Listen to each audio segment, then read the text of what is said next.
Welcome back. Headline in the Wall Street Journal today has the metaverse quickly turning into the Metaverse. Julia Boorstin here with today's Tech Check and how these ambitions have not lived up to the hype. And Julia, it's easier for other companies to jettison them. It's a little more awkward for Facebook to do so.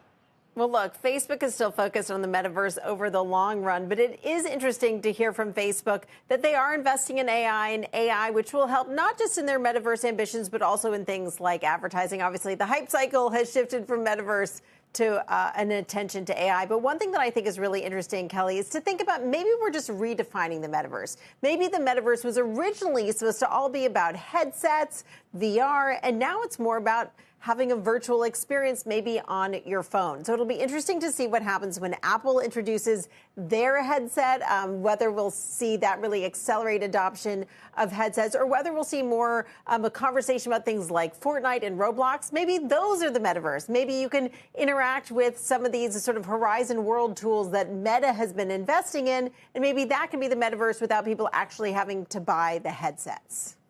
So, yes, I really want to pivot and talk about this letter. But before I talk about the AI letter, I guess one more point to make on this is the metaverse has not arrived yet. So should Facebook keep investing in it, keep doubling down on it?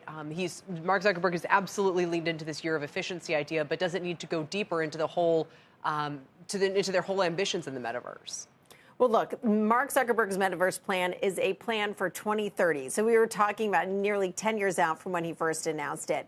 My understanding is that though Meta, the parent company, has done plenty of layoffs, those are really across the board. It's not like they cut back dramatically in the metaverse area. They did cut back sort of consistently across the board there, but they're continuing to invest for that 10-year vision. I do think that more near term, we'll talk about ways they're going to try to bring the metaverse to life and things that are a lot more accessible and things that weren't really even characterized as the metaverse before, such as gaming or just more interactive social experiences where instead of your face, maybe it's an avatar, stuff like that. Yeah, and redefining rather than moving away from it. Oh, sure. And it's a perfect pivot because what was a lot of hype and looked like it could become a reality in the metaverse is actually here in terms of AI, and it's totally taken all the oxygen out of the room.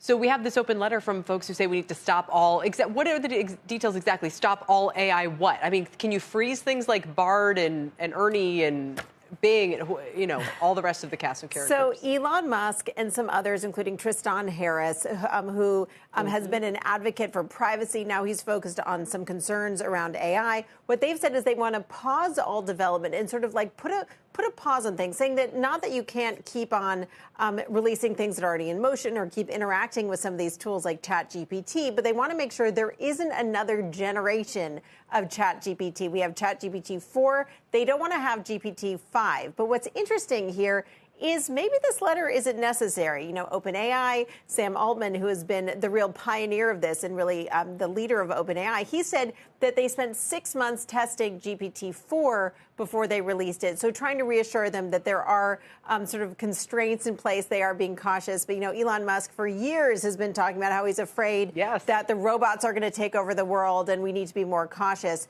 But I think there's some question of whether or not some pause would be good. But I don't think it's going to actually impact the customer experience. We as users aren't going to see a difference. It just means that perhaps even if this pause that Elon Musk is advocating for is adopted, it just means we wouldn't see as dramatic a pace of change going forward from here. I think there's no way it's adopted. It's off to the race. It's a huge arms race right now. We'll see. Julia, we appreciate it today. Good to see you. Julia Boorstin for Tech Check.